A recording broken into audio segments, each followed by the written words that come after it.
Hi everyone.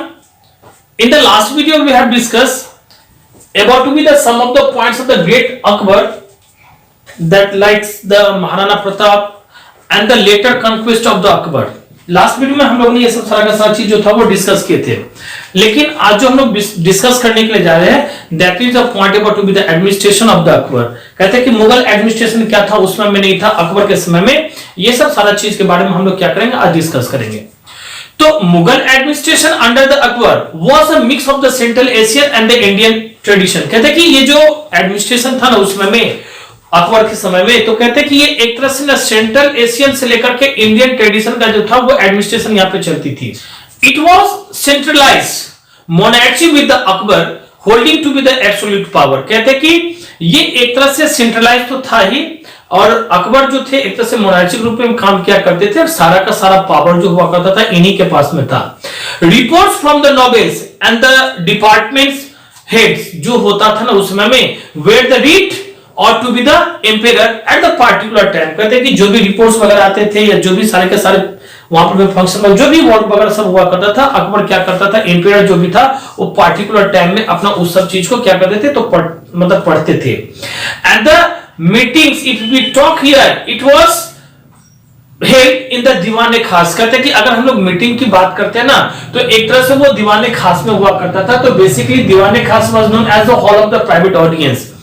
ये जो meeting हुआ करती थी वहां पर में दीवाने खास में हुआ करती थी, जिसको हम लोग हॉल ऑफ प्राइवेट ऑडियंस के नाम से जानते हैं। और एक चीज के बारे में इसमें डिस्कस किया गया आपका, and that is the Akbar held the his court for the general public. कहते हैं कि जनरल पब्लिक के लिए भी वो अपने कोर्ट में हेल्ड हुआ करते थे इन द दीवाने आम। किसमें करते थे, तो दीवाने आम में। और basically Diwane Aam is known was known as the hall of the public audience. और ये सारे पब्लिक ऑडियंस के लिए ही ना ये एक हॉल हुआ करता था, जहां पर में जो अकबर थे सबों की बात, सभी मतलब पीपल की बात जो था वो वहां पर में एक तरह से सुना करते थे। No administrations basically on that time divided into the 4 parts. अगर हम लोग देखें ना तो अकबर के समय में एडमिनिस्ट्रेशन को ना 4 पार्ट्स में डिवाइड किया गया था। Number 1 was the central administration, second was the provincial administration, and third was the revenue, and last one was the army administration. ये 4 पार्ट में एक तरह से एडमिनिस्ट्रेशन को क्या किया गया था, तो डिवाइड किया गया था। So first of all we have discussed here about to be the central administration। सबसे पहले हम लोग आते हैं यहाँ पर में सेंट्रल एडमिनिस्ट्रेशन के बारे में डिस्कस करने के लिए। सेंट्रल एडमिनिस्ट्रेशन क्या था, the emperor was the head of the both of the civil and the military administration. कहते हैं कि सिविल और मिलिट्री एडमिनिस्ट्रेशन में जो हेड हुआ करता था वो एम्पेरर ही हुआ करते थे। And he took all the major the decisions concerning to be the empire. कहते हैं कि एम्पायर से रिलेटेड जितने भी सारे डिसीजंस वगैरह होते थे ना, वो सारा का सारा काम जो था वो एम्पेरर का था कि वो सारा का सारा डिसीजन लिया करते थे। And he was assisted by the many official. कहते हैं कि उनके समय में ना और बहुत सारे ऐसे ऑफिशियल्स वगैरह थे जो कि इनका एक तरह से सपोर्ट करता था।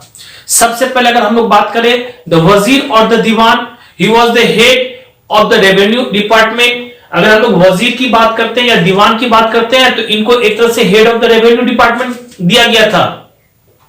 सेकेंड पॉइंट में अगर हम लोग देखें तो मीर बख्शी, द मीर बख्शी एक तरह से लुट किया करते थे, काम देखा करते किसका, तो ओवर द मिलिट्री डिपार्टमेंट का ये काम हुआ करता था, मिलिट्री डिपार्टमेंट का काम देखता मीर बख्शी का।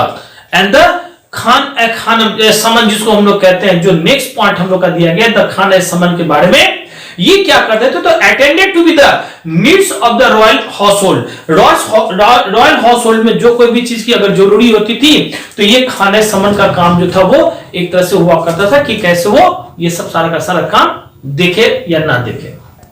नेक्स्ट जो दिया गया इसमें आपका द सदर ए सादुर का, and he also the kept a record of the grants and the donation made by the empire. कहते हैं कि जितने भी सारे डोनेशंस वगैरह मेड किए जाते थे ना किंग के द्वारा, एम्पायर के द्वारा, वो सारा का सारा जो था वो रिकॉर्ड वगैरह जो था वो रखा करता था। कौन, सदर है इसका सादुर का। और जो लास्ट पॉइंट इसमें आपका दिया गया है दैट वाज द काजी, ही वाज द चीफ जज। और एक जो लास्ट पॉइंट हमने कहा काजी का, वो क्या होता था, तो एक तरह से चीफ जज का काम किया करता था। ये तो मैंने सेंट्रल एडमिनिस्ट्रेशन के ये सारा का सारा पॉइंट हो गया। अब हम लोग आते हैं प्रोविंशियल एडमिनिस्ट्रेशन में। प्रोविंशियल एडमिनिस्ट्रेशन उस समय में कैसा था अकबर का, the empire was divided with the provinces called the subas.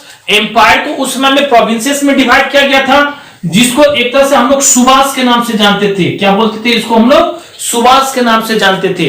Okay, and each headed by the governor called the सूबेदार, और हर एक सुभाष को ना एक तरह से हेड जो हुआ करता था वो गवर्नर हुआ करता था। इस गवर्नर को सूबेदार का नाम दिया गया। And he serve as a link between to be the provinces and the empire, और इनका काम क्या था? प्रोविंसेस से लेकर के और जो एम्पायर होते थे ना उनके बीच का एक तरह से ये काम देखा करते थे। इसके बाद में सूबेदार इनका और काम था, क्या क्या चीज का था? तो सूबेदार also responsible for the administration of the provinces, जो प्रोविंसेस में एडमिनिस्ट्रेशन थी ना उनका भी काम वगैरह सब देखना ये सूबेदार का ही एक तरह से रिस्पॉन्सिबिलिटी दी गई थी। No, they were they assisted by a number of the officers, सूबेदार अकेले नहीं होते थे, इनके साथ में बहुत सारे और ऑफिसर्स वगैरह होते थे जो इनके साथ में काम करते थे। एंड ईच सूबा was develop into be the सरकार, कहते हैं कि हर एक सूबा में जो था ना उसमें में एक तरह से डिवाइड किया गया था, और उस डिवाइडिंग को ना एक तरह से सरकार का नाम दिया गया, और the districts and the each सरकार इनटू द मेनी परगना, हर एक सरकार में क्या होता था? एक तरह से बहुत सारे परगनाज वगैरह भी हुआ करते थे। अब Pargana was also consisted of the many villages, एक परगना को और बहुत सारे विलेजेस वगैरह में उस समय में डिवाइड किया गया था। And the if we talk here about to be the lowest administration that was the unit was the village, अगर हम लोग लोएस्ट एडमिनिस्ट्रेशन यूनिट की बात करते हैं तो वो सबसे नीचे में आपका क्या था? विलेज का नाम आता है। And it was under a panchayat, और कहते हैं कि ये एक पंचायत के अंदर में आया करता था। जैसे कि अभी भी हम लोग देखते हैं ना विलेज में पंचायत का वर्क होता है, सरपंच होते हैं, मुखिया वगैरह होते हैं, तो ऐसे ऐसे सारा का सारा वर्क उस समय में भी डिवाइड किया गया था। No, the Kotwal look after the towns administration, उस समय में कोतवाल हुआ करता था जो कि टाउन के ना जो एडमिनिस्ट्रेशन हुआ करता था उनको देख रेख करते थे। And he perform both the police and the civil duties, इनका काम होता था पुलिस ड्यूटीज भी देखना और सिविल ड्यूटीज भी देखना, ये सारा का सारा काम हुआ करता था उस समय में। And he caught the criminals and the ये maintain to be the law and the order, ये ना एक तरह से क्या करते थे?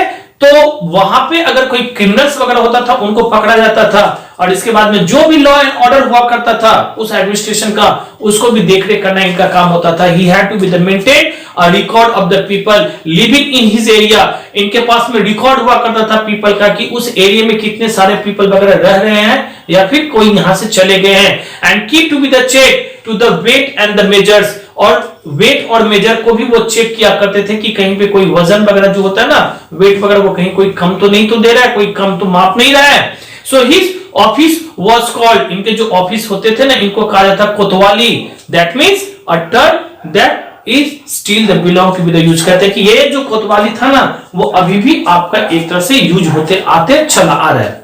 द नेक्स्ट पॉइंट जो अब हम लोग डिस्कस करने के लिए जा रहे हैं that is the revenue administration.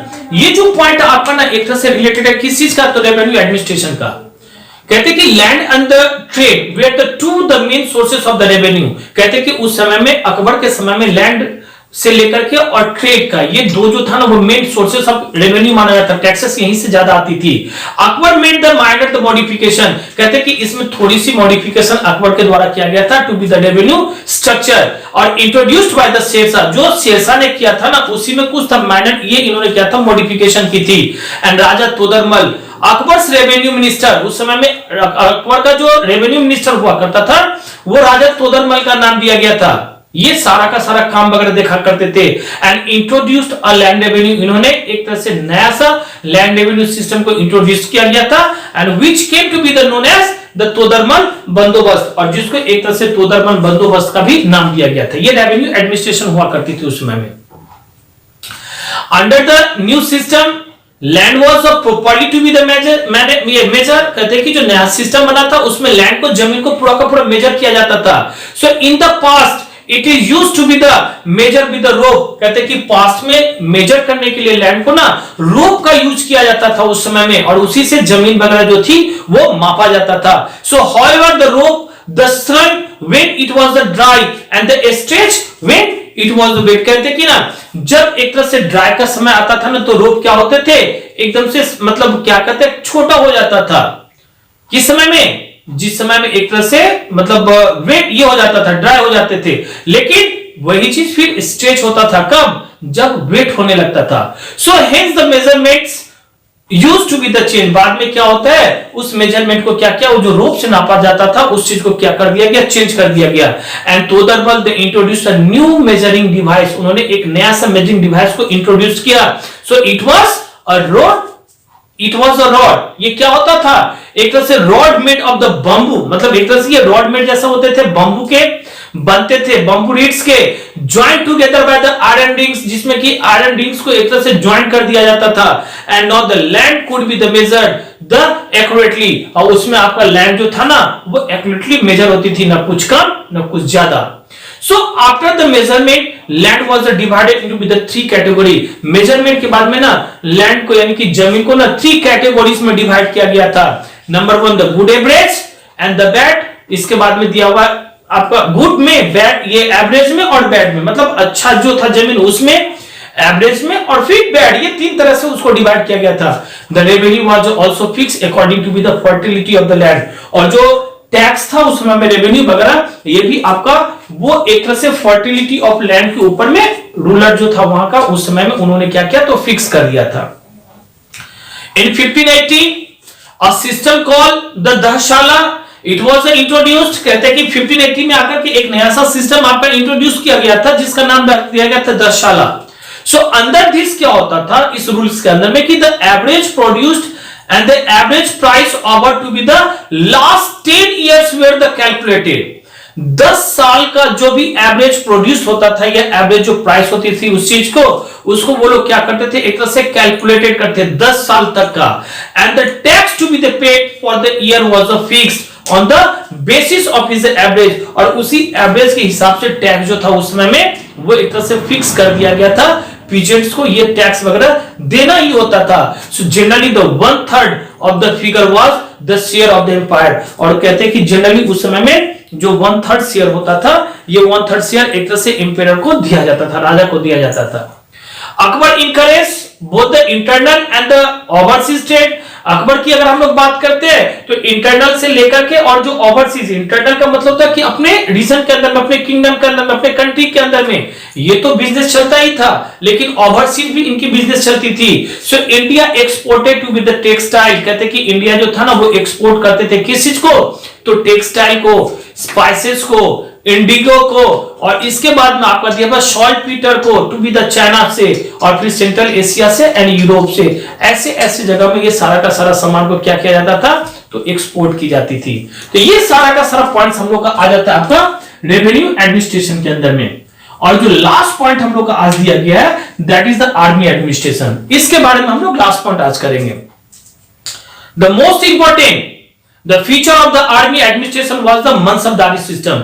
अगर हम लोग मोस्ट इंपॉर्टेंट फीचर की बात करते हैं ना तो उस समय में ये आपका मनसबदारी सिस्टम जो था वो एक तरह से इंट्रोड्यूस की गई थी। The term the mansab means a rank और द पोजीशन, अगर हम लोग मनसब की बात करते हैं तो दैट मीन्स अ रैंक और द पोजीशन, ये क्या होता था एक रैंक होती थी या फिर इसको पोजीशन का नाम दिया गया था। अब मनसबदार वाज अ पर्सन, ये जो मनसबदार होते थे कौन होता था एक व्यक्ति होता था, आदमी होता था, who held a particular rank, जिसको एक तरह से पार्टिकुलर रैंक दी जाती थी, and his rank determined his salary and his military responsibility। इनका जो मतलब एक तरह से रैंक था ना ये डिटरमाइन करता था इनके एक तरह से सैलरी से लेकर के, और इनकी जो मिलिट्री रिस्पॉन्सिबिलिटीज होती थी वो इसी के ऊपर में डिपेंड किया करता था।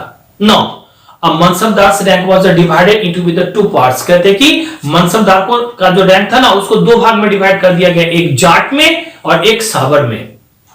किसमें? एक जाट में और एक साबर में। द फॉर्मर जो डिटरमाइन किया गया था इसके number of the soldiers under him and the letter to be the number of the horses, कहते कि पहले तो नंबर ऑफ सोल्जर्स के बारे में कहा गया था अंडर हिम कितने होते थे, और बाद में कहा गया कि नंबर ऑफ जो हॉर्सेस होंगे वो कितने होंगे। He was expected to be the maintain, जितना तक वो मेंटेन कर पा सकते थे। So the zat ranks range from the 10 to be the 10,000, और जो जाट का जो रैंक दिया गया था वो 10 से लेकर के 10,000 तक के बारे में दिए गए थे। सो जनरली दोस्त about to be the 5,000 were the reserve for the princes, और इसमें से होता क्या था जनरली 5,000 जो होते थे वो रिजर्व रखे जाते थे किसके लिए तो प्रिंसेस के लिए। Now salary of the mansabdar की अगर हम लोग बात करते हैं तो that was the fixed on that time in a cash was paid for him. कहते कि उसके लिए ना फिक्स था एक सैलरी और वो कैश के रूप में उनको दिया जाता था। So however it was paid by the assigning him a jagir. कहते कि उनको इतना ही नहीं, जागीर भी दी जाती थी। जागीर का अर्थ होता है अ पीस ऑफ लैंड, मतलब एक जमीन का टुकड़ा भी उनको दिया जाता था। And taxes from which would be the equal to be the his salary, और जो टैक्सेस होता था ना वो उसके equal to be the salary के बराबर होती थी, सैलरी के बराबर में। And he was the capture ये expected to be the collect the revenue for the his jagir, और कहते थे कि उनको एक्सपेक्ट किया जाता था कि वो एक तरह से जागीर से जो था ना वो टैक्सेस वगैरह अपना वो कलेक्ट करेंगे। And with the money collected the maintain his house hold and the pay for the troops, और जो पैसे वहां से एक तरह से कलेक्ट किए जाएंगे ये पैसे वगैरह वो अपने मतलब घर के लिए खर्चे के लिए, और जो सिपाही वगैरह था, आर्मी वगैरह इनके अंदर में था, ट्रूप्स वगैरह इनके अंदर में थी, उनको एक तरह से ये सारे के सारे पैसे उसके अंदर में ये खर्च कर पाएंगे।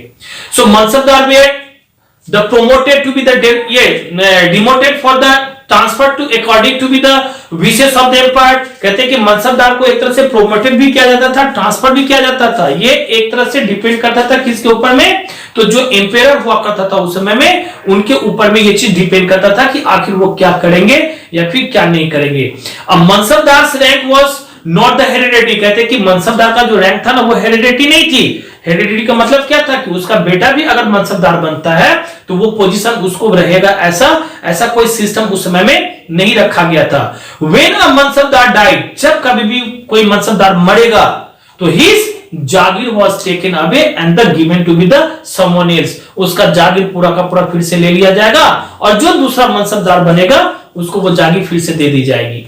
सो अकबर ऑल्सो मेंटेन, अगर हम लोग बात करें ना तो ग्रुप ऑफ स्पेशल सोल्जर जिसको एक तरह से अहादीस कहा गया था उसको वो मेंटेन करने के लिए उन्होंने काम किए।